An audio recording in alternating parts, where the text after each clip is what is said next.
Hello, my name is Brandy. I'm a student at Leeward Community College taking the Speech 151 course. And there's something I want to talk to you guys about today. I want to talk about pharmacy robots with you guys today.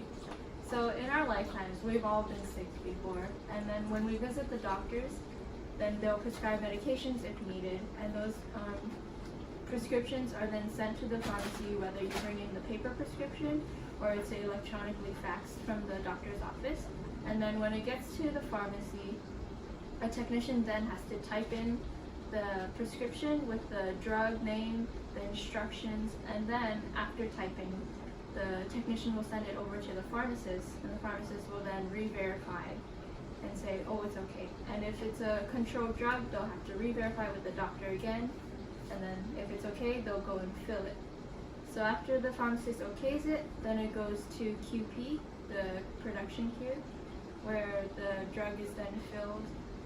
Usually the technicians will just take the drug, print it, and then they'll get the drugs, take the capsules, tablets, or if it's a syrup, they'll pour it, measure it, and then they'll then count it by hand, or there's also robots. And those robots are a lot faster. And some robots, according to CMGS's source, they can run for 24 hours and count thousands and thousands of medications and fill hundreds of thousands of prescriptions in one day. So after it's filled, the bottle needs to be labeled, so we can label it, or the robot can label it, and then it gets sent to the pharmacist again to verify that it's the correct drug and that to double check the directions, and then it's sent out to the waiting bin, or we wait for patients to come in and pick up their drugs. And then if it's a first fill drug, the pharmacist will also come out and talk to you about it to make sure you understand how to take the drug correctly and get you on a healthy path. So pharmacy robots can make this process a lot faster, and according to two pharmacists that I talked to, Kara Anderson and Kevin Nishina, they both like it and also don't like it. So according to both of them, it's really fast and it's mostly accurate, but it requires a lot of maintenance, so you have to constantly clean it, or you have to go check on it if it made any mistakes. And then if it makes any mistakes, like it counts the wrong tablet and it has like the wrong mold and the medicine is too small and it just goes straight through, it'll just keep doing that and give that patient too many, and then it'll get to the pharmacist and the pharmacist will catch it and it's already too late, and they have to bring it back to QP, and then they have to refill that. So that's another long process with that robot. But if it were a real human, like technician, then they would take the right drug, put in the right thing, label correctly, get it to the pharmacist, and it's correct. And then if there is any wrong information, then the technician can always just re-verify with the pharmacist right away, but the robots can't do that. They don't notify the pharmacist. So once you get to the pharmacist, they can verify it if it's correct, and then they'll put it to the waiting bin. And then the pharmacist, Kara, she also explained to me that there used to be pharmacies, two different kind of pharmacies. One pharmacy would just fill the automatically filled prescriptions that people need every day, and every month they get a new batch. So they would just fill those all day, and then the other pharmacy would verify the prescriptions.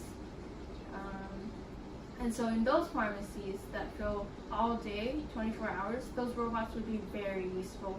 Imagine if you have technicians counting all day. Eventually they'll get tired and they'll need lunch breaks, they'll need bathroom breaks. But if it's a robot, they can just keep counting and counting and counting.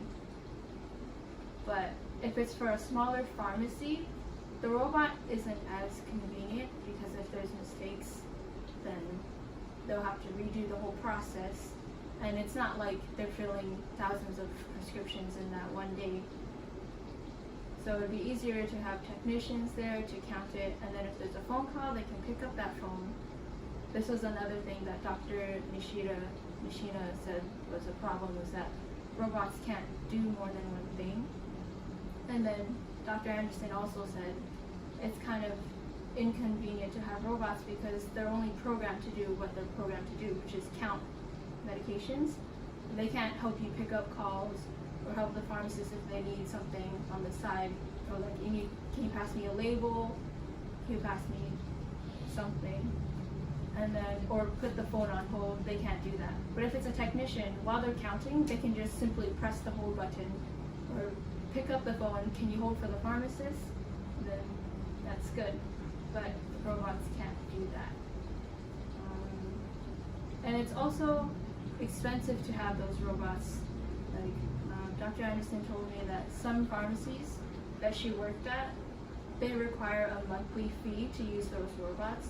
And not only do they have those monthly fees, they also have to pay for the different modes to read every different capsule and tablet.